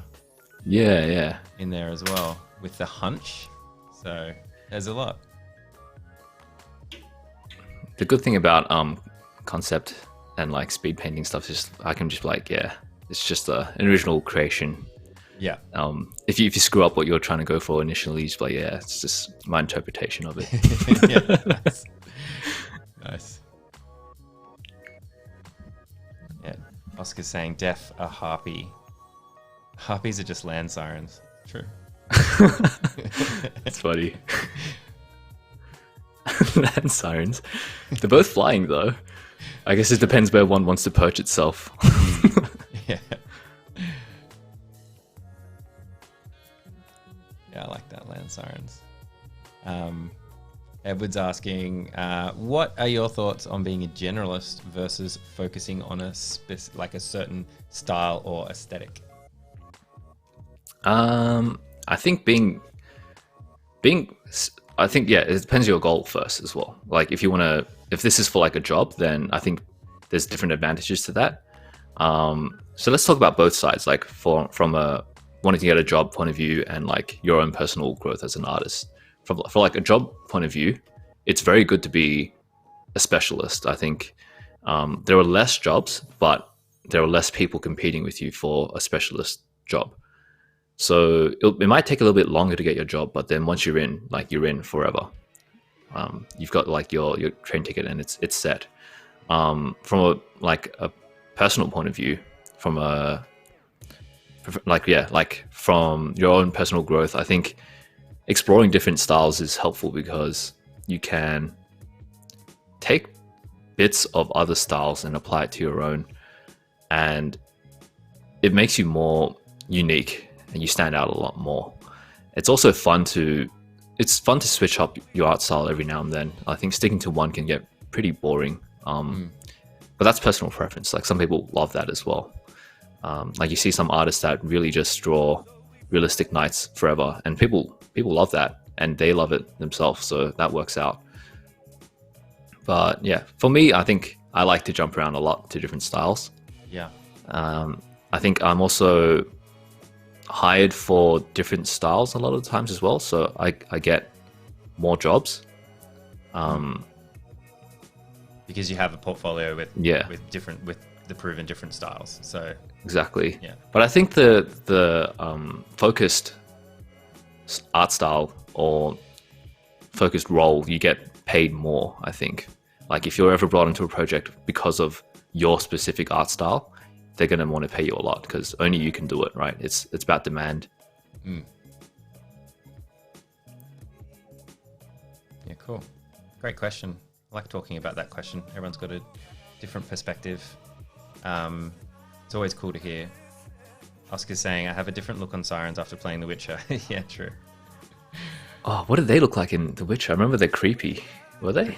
Pretty creepy. Yeah.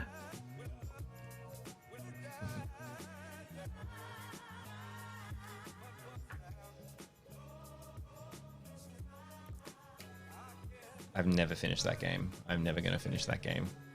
Same. It's too big. Just sitting there. I went on a trip. 200 hours or something, and I'm like, yeah, this game's huge. I was really into it, and then I went on a trip, and then I came back. I was like, how do I play this game again? Yeah. And then I couldn't get back into it. Yeah. Oh, I hate that. Yeah. I got stuck playing Gwent for like 100 of those, like 50 hours or something as well. And I'm like, what am I doing? I don't have time for this. Game within a game. Yeah. That's how they get you. That's how they get you.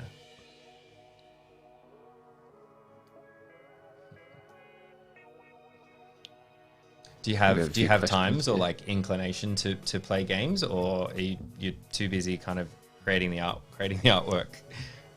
These days, I have a little bit more time. I'm finally finishing Persona 5, even though the new game's out. I was at like 100 hours already, so I was so close to finishing that. Right. I want to finish it now. So yeah, I think that's getting close to the end for me. Mm-hmm. But yeah, it's going slow because I don't have that much time. Most of the time is like taking care of the classes and doing personal work, doing freelance work, all that. Yeah, totally.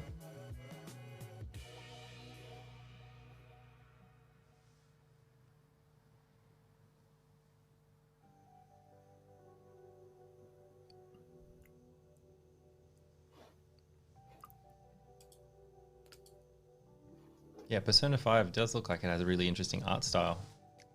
Oscar was saying, big inspiration art. Yeah. The UI in that game looked really, really good. Normally I'm not interested in like the UI, but that game, it felt really, really nice. And just jumping back into what's happening here, is this Liquify? Yeah, so I had to merge down. So you see on the right in the layers, it's all sort of merged down in a new layer. So I still have the old stuff underneath, but in order to liquefy, I had to copy merged. Yeah. And I blinked, and the background looked like it got a lot darker as well. Did it? Yeah, or maybe it's just because everything has slowly been lit up. Lit up? Yeah, I think so. Words are hard. Second playthrough of Fire Emblem. Ooh, I think I'll play that game one day. Heard good things.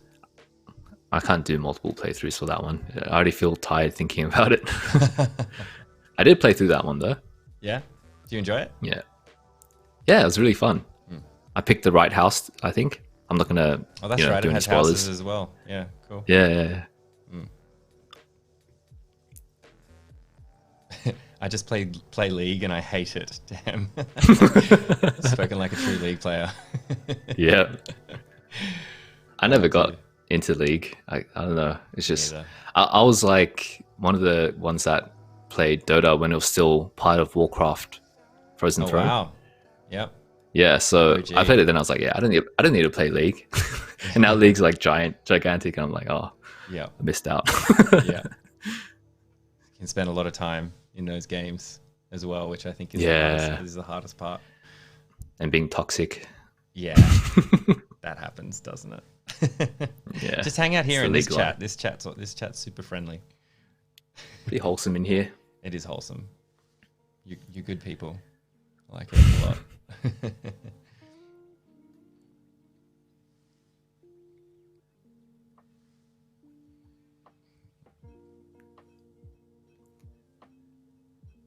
In here, I'm just adding some patterning on that wing so it doesn't feel so plain, even though it's just like a few dots, but it does something, I think. But on that note, though, talking about adding those dots, you can see like there's like a relativity between the values. You don't want to add the bright dots that I had on the one lit in the shadow one, because that's completely wrong. It's in shadow, so it's going to be a little bit darker. I think people fall in that trap pretty easily. Yeah, I noticed that. Then everything quickly gets we're really adding flat.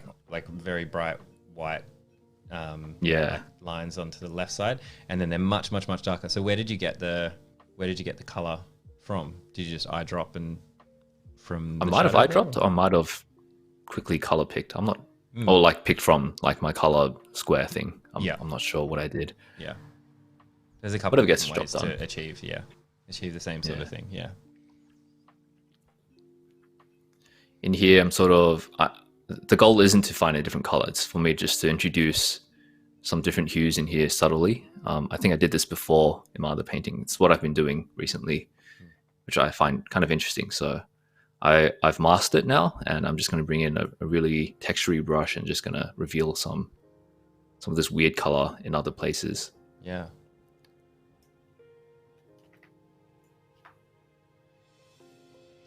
I think it works really well on that gold, and like that purple popping out on that gold looks really nice. Question from chat. Any advice on when you're starting a project, how do you keep the style consistent throughout? Great question.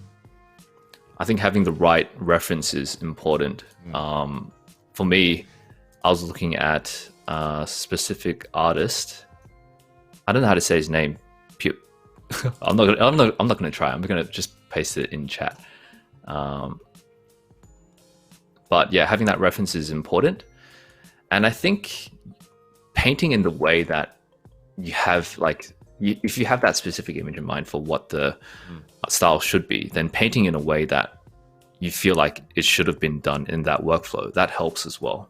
But it was this artist. I think you guys might be able to tell that I was inspired this time by him. I can see. Can you say that name, Flynn? Oh man, Poita? Poita? I don't know. I don't even know. I don't want to butcher it. Yeah, no, I'm not doing it. I'm not going to do it. I decline, sir. Let's just leave it in chat. You can copy and paste it in. Yeah. But yeah, definitely. Definitely working in that workflow is really helpful. Like if I tried to do this in line art, it'd be completely different. It wouldn't be the style anymore. So if I'm going for more of a painterly piece, I'm going to be painting from the start. Yeah. Oh, I missed a couple of questions. Cool. So how do you stop your brain from being dragged into realistic painting? If you don't want to do realistic stuff, then again, I think it's about immersing yourself into that style that you want to do. If it's more stylized, then create whole reference boards of stylized artwork and try to break it down. Like maybe copy a few pieces first and break down what they're doing that isn't realistic and how they're sort of breaking the boundaries of realism, and then give your own attempt afterwards. Maybe do something very similar to the piece that you copied, but add like your own twist on it, so it is your own original piece, and slowly branch away from it. So maybe by the fourth piece, it's completely original.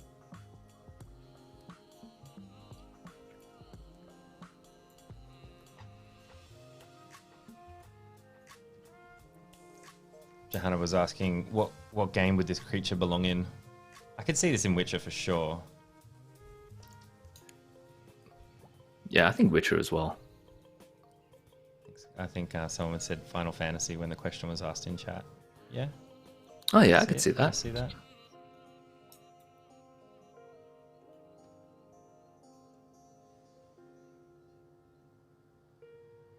Justin was asking, are you just experienced enough that you can paint forms without construction? Yeah, I think so. So in the reference board for this one, it did have reference for back muscles if someone's like thin. Mm. I didn't really use it though in the end. It got covered by the shadows, but apart from that, I didn't have any poses. I didn't have any reference poses to work off of. So this was all, yeah, constructed by myself. Mm.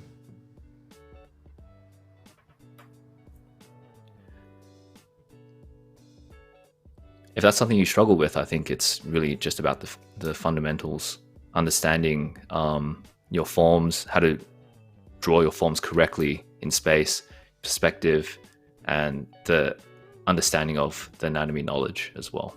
Mm. Yeah, another vote for Witcher. Yeah, I think it lives in Witcher land. Steve is saying the single hair strands, is that just the brush dialed right down to small when you're doing those very fine hair strands? So I shared the artist's brush pack, Gregor. Right. So he had a brush that was sort of inconsistent with its stroke, and I really like that about it because it's sort of like the hair's catching glimpses of light. So I used that one for the hair. Yeah. It wasn't dialed down to like the smallest size, but it was relatively small.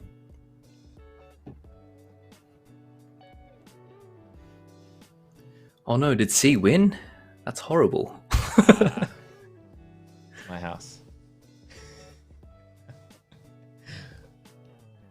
We'll create a new house just for you guys.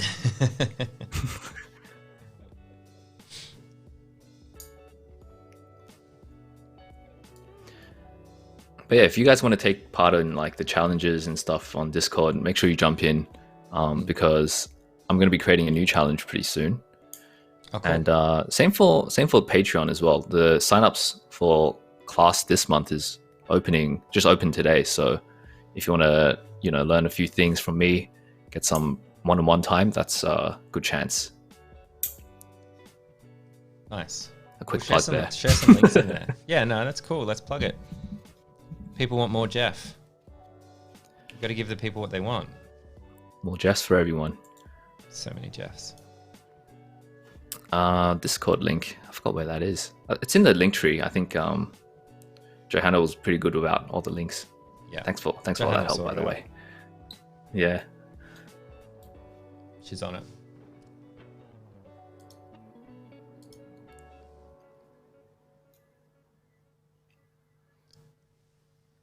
Yeah, so just letting everyone know we've got about 12 minutes left.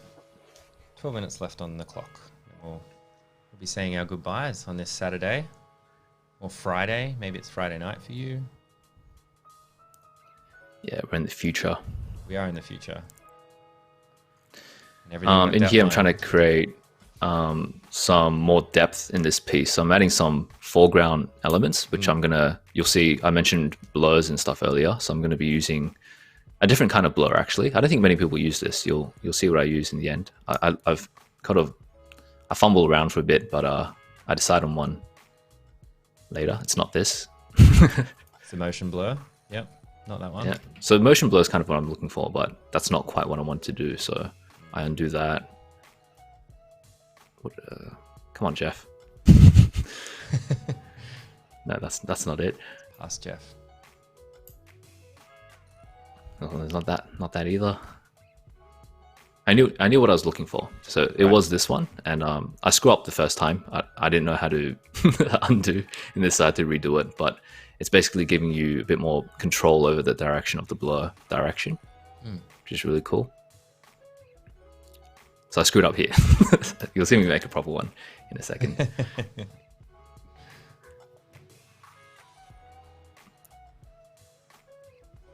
So you just set like an anchor point where you want the blur to start, where you want it to end, its direction, and the flow of it. Wow. So now I'm getting a bit more action on it. Instead of just being a straight line, it sort of bends slightly. Yeah. So it's a little bit more controlled motion blur.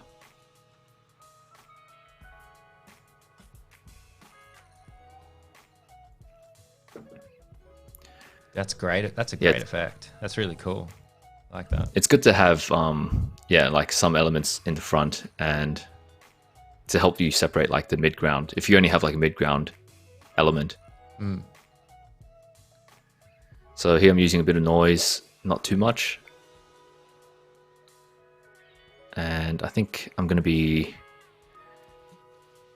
Yeah, I'm just checking how that noise is doing. I think noise is good because it flattens everything out in a good way. It's bringing cohesiveness in the end. Oh, here we go. Here I abuse the sharpen tool here just to bring out some more texture. I really abuse it here. Sometimes it's good to like because it brings out this really funky color when you really press it super hard. You get like little tiny pixels of like broken Photoshop, which is good. When it like crystallizes, like it kind of yeah. I'm looking for that.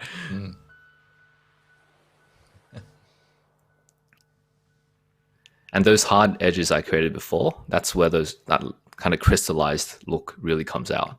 Yeah. You'll see a lot of people that create splash arts, they use these little tricks as well. If you really zoom in and you look at like the eye details, you see that sort of crystallization. That's where I sort of picked it up. And some last minute color balancing.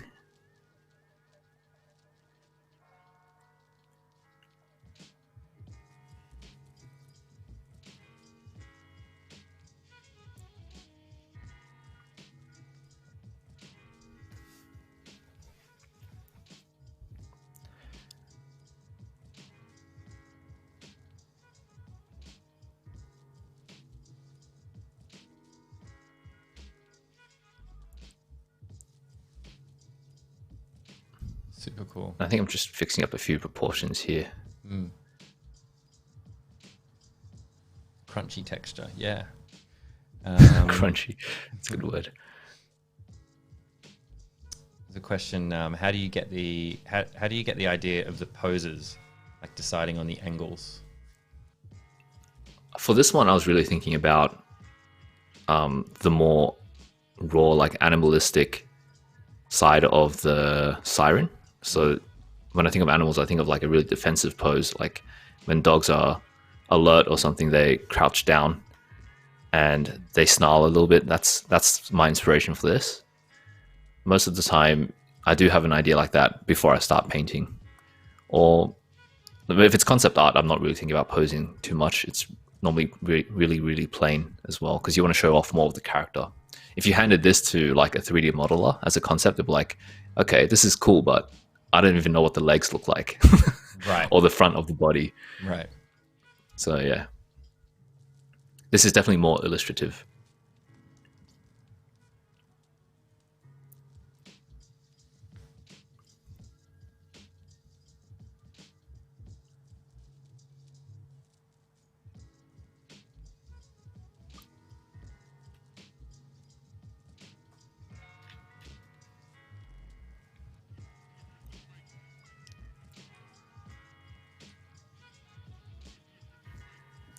I think there was also a step where I added a bunch of specks of dust and stuff. That's also for like creating depth. I'm not sure if you can see it. Like above the wing, there's a few dots, and I think on the left of the wing, the left wing as well. Yeah, there's a bit of that. I think this is near the end now. Yeah, we are. Here. Just adjusting a few more proportions. More liquefy. Yeah. You can draw like the most unproportionate face and then just liquefy and make it look good. That's how powerful it is. Liquefy doesn't get very much love. I don't see very many people using it. I love seeing you use it in your artwork. Oh, I use it a lot.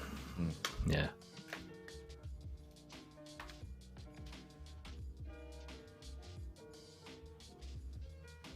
Do you listen to music while you're creating, illustrating, drawing, painting? Kind of on and off. Sometimes I just enjoy the silence and just paint without music. Sometimes I have music on from YouTube. Nothing specific. It's like anything without lyrics, I think is good, because then I don't get distracted. Yeah. Just instrumental stuff. Mm. Yeah, we've got some chill hop on at the moment. Yeah, chill hop's normally good for painting.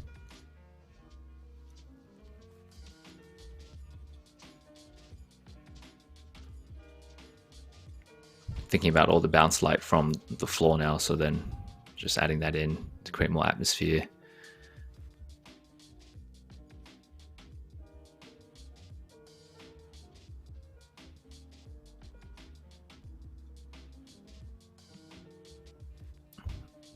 And you see, like, I'm very specific about those lines. Like, I want it to do something. I'm not just putting it in for ground texture. I want it to lead somewhere. And I have a certain idea for the angle that I wasn't getting it just then, so it took me a few tries. I don't really know what it is, but like I know the angle it should be. Very weird. I can't explain it. Is it like a trial and error thing, and you know it when you see it? Yeah, it's like something to do with composition, I'm pretty sure. I'm not sure exactly though. We've only got a few minutes left, so I'll just let everybody know that we're back next week. So over here in Australia, in this hemisphere, this time zone, we're streaming at 8:30, 9 o'clock most mornings. And we're back next week with lots and lots of stuff as well. So I hope you can join us for that. I'll be here. I'm always here. Yeah. It's my life now. Streaming, yo. Looks like a good life. That's good. It's good. No complaints. That's amazing. It's quite mesmerizing watching you work. Yeah, it was fun to create. It's really I think I really pushed my comfort zone for this one. Yeah. I'm glad it turned out okay. At least I think I did okay. Yeah, absolutely. No, it looks awesome. What do you think, chat?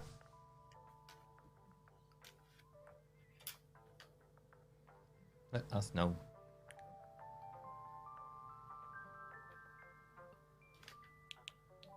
It's interesting how many people are watching, but inactive. They might be just like what I was saying, like they're just kind of chilling out, watching you. Yeah. Watching you create on the side and doing something else. Yeah. Yeah. That's cool. That's what's good about streams. You can just have them there. Have it like in the second screen where you're just doing whatever. Yeah. It's cool. Yeah. Super cool.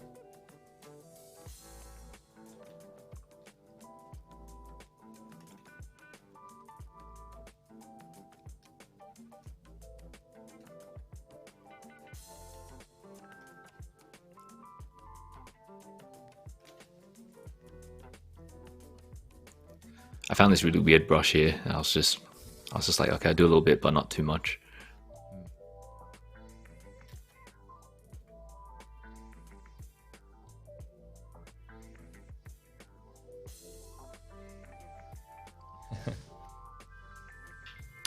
Yeah, looks great, amazing, looks spectacular as always, really neat. Yep. Horrifying in the best ways. Yeah, that's what I'm looking for. Yeah, I think we called it nightmare fuel. Yeah. Before. Neato, awesome work as always, Jeff. And that time is a little bit off. We need to be gone by that time is done. So it's been great hanging out with you again, Jeff. Thank you so much. Thanks for having me, Flynn. I'm gonna leave this up for a second just so everyone can check it out. But let's bring up Big Jeff. It's great to see you. Thank you so much for waking up early, sharing your process, sharing all your insights with us as well. It's been awesome. We'd love to have you back on. Yeah, it's always good to be here. I'd love to come back and share some other styles if I can, different themes. Yeah, I'll definitely be back. Awesome. Well, thank you everyone in chat. Thank you everybody watching, and we hope you had a great time. We'll be back next week. Thanks, guys. See ya. See you later.